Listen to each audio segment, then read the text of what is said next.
અમદાવાદથી તારીખ 3 ડિસેમ્બરની સવારે નીકળેલા સ્વામીશ્રીની પધરામણી રાજપુર ગામના પાદરે થઈ ત્યારથી એકત્રિત થયેલા ગામવાસીઓએ થોક બંધ હારતોરા અને જય નાદોથી તેઓને સત્કાર્યા.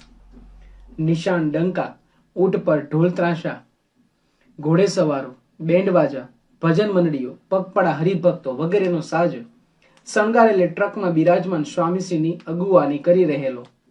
આમાં રસ્તે રસ્તે કમાનો અને કાગળના તોરણો સત્કારમાં ઝૂલી રહેલા. જ્યાંથી નગરયાત્રા પસાર થવાની હોય ત્યાં ઉત્કંઠા અને જ્યાંથી નગરયાત્રા પસાર થઈ રહી હોય ત્યાં ઉલ્લાસ અને જ્યાંથી નગરયાત્રા પસાર થઈ ગઈ હોય ત્યાં ઉજાસ.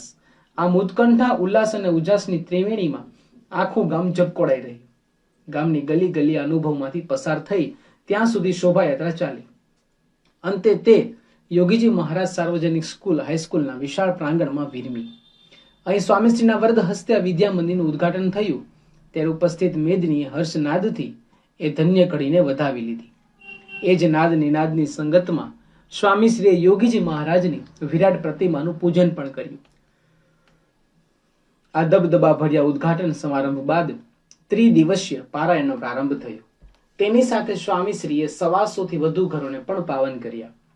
રાજપુરથી વિદાય થયેલા સ્વામીશ્રી તારીખ 6 ડિસેમ્બરના દિવસે સુજાણપુરમાં મંદિરનું ખાતમુહૂર્ત કરીને સિદ્ધપુર, ઊંઝા, મહેસાણા, કલોલ, અમદાવાદને લાભ આપતા ખાતરજ પધાર્યા.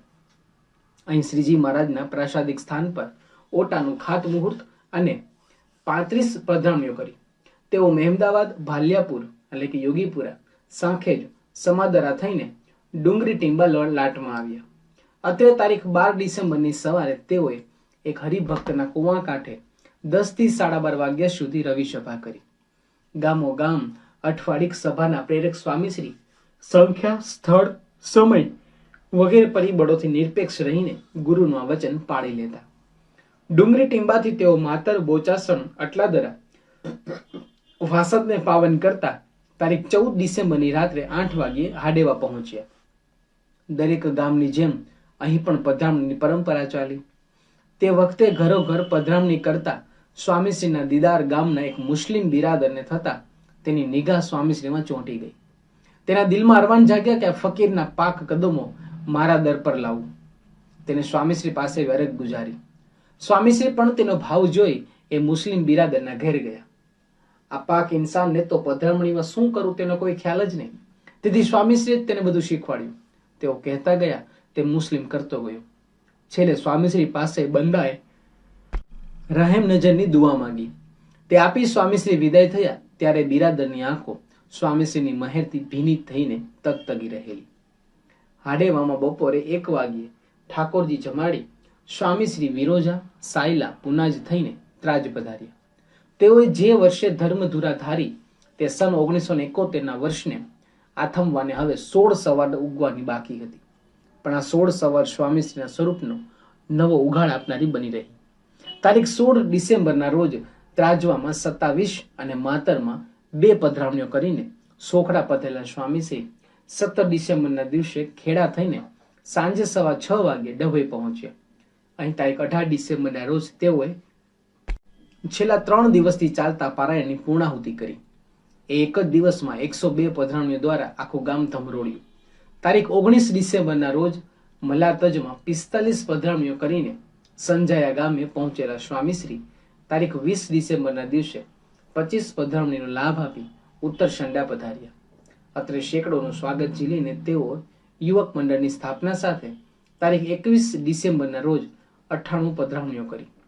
તારીખ 22 ડિસેમ્બરના દિવસે ચકલાસીમાં 50 પધરામણીઓ કરીને નીકળેલા સ્વામીશ્રી ભૂમેલનો મેલ ધોઈને બોરી આવી પહોંચ્યા. અત્રે તારીખ 23 ડિસેમ્બરના રોજ 35 ઘરને પાવન કરી અડાસ આવ્યા. અહીં તારીખ 24 ડિસેમ્બરના દિવસે 82 પધરામણીઓ કરીને પામોલ પધાર્યા. આ ગામમાં તારીખ 25 ડિસેમ્બરના રોજ 50 પધરામણીનો લાભ આપી દેહમી, સિંગલાવ થઈને નાપાડ મુકામે આવી ગયા. અત્રે તારીખ 26 ડિસેમ્બરથી 29 ડિસેમ્બર દરમિયાન સત્સંગી જીવનની કથાની સાથે સાથે 4 દિવસમાં 151 પધરામણીનો ચાંદલો સ્વામીશ્રીના ભાલમાં ચોંટ્યો. તેમાં તારીખ 28 ડિસેમ્બરના રોજ નાવલીની 24, ખડોલીની 16, હળધરીની 6 અને આસોદરની 1 પધરામણી ઉમેરો તો આ 4 દિવસનો પધરામણી આંક 198 ના પૂર્ણાંક પર પહોંચ્યો. નાપાડની વાંસખીલ્યા થઈને આસી આણંદને લાભ આપતા સ્વામીશ્રી તારીખ 31 ડિસેમ્બરની સવારે ગુણાતીત દીક્ષા તિથિ નિમિત્તે પાથેય પર્વનો લાભ આપવા ડભાડ પહોંચ્યા. અહીં 3000 હરિભક્તોના ડાબરામાં સ્મૃતિના ભાથા ભરીને તેઓ નડિયાદમાં 15, વાસદમાં 3 અને કોયલીમાં 20 પધરામણીઓ કરતા તારીખ 31 ડિસેમ્બરની રાત્રે 11:30 વાગ્યે અટલાદરામાં પોઢવા પધાર્યા. ત્યારે છેલ્લા 16 દિવસમાં 29 ગામોનું વિચરણ કરતા સ્વામીશ્રીએ 700 જેટલી પધરામણીઓ કરી ચૂકેલા.